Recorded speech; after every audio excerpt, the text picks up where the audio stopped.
వంశీ గారితో మీ జర్నీ? వంశీ గారు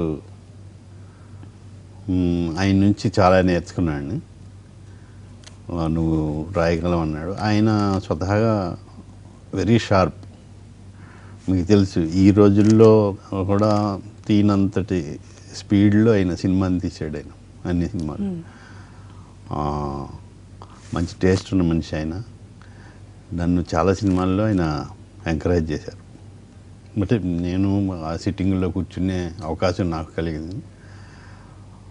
అలా ఒక విధంగా మా జర్నీ ఆయనతో నేను ఒక 30 సంవత్సరాల వరకు, మహర్షి వచ్చి అప్పటి నుంచి ఇప్పటి వరకు అలా అప్పుడప్పుడు కలుసుకుంటూనే ఉన్నాం.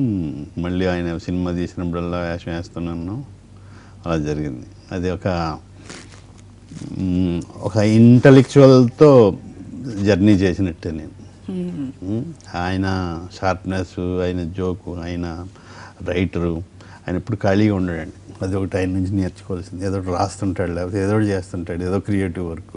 బాపు గారు బొమ్మలన్నీ కలెక్ట్ చేసి ఆయన ప్రజెంట్ చేశాడు ఒకసారి.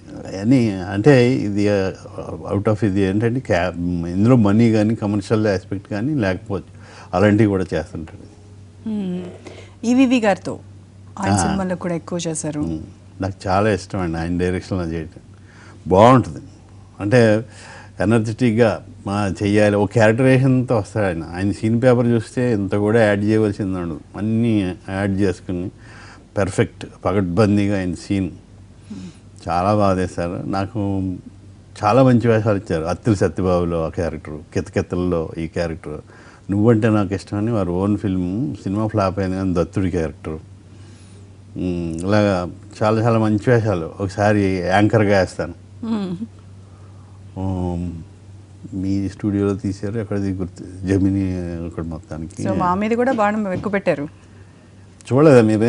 యాంకర్గా అక్కడ పెళ్లి జరుగుతుంటే సురేఖ అక్కడ ఏంటి అమ్మాయి టెన్షన్తో సర్దుకుంటుందా, చెమట తుడుచుకుంటుందా అని నేను ఇక్కడ నుంచి లైవ్ ఇది జరుగుతుంటుంది.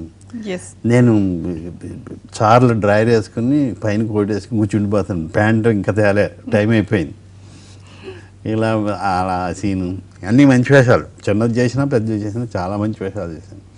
ఈవి గారి పాటు ఒక విధంగా నాకైతే కమెడియన్స్ అందరికీ చాలా లోటు. ఇప్పటికీ ఆయన గుర్తుకొస్తుంటారు.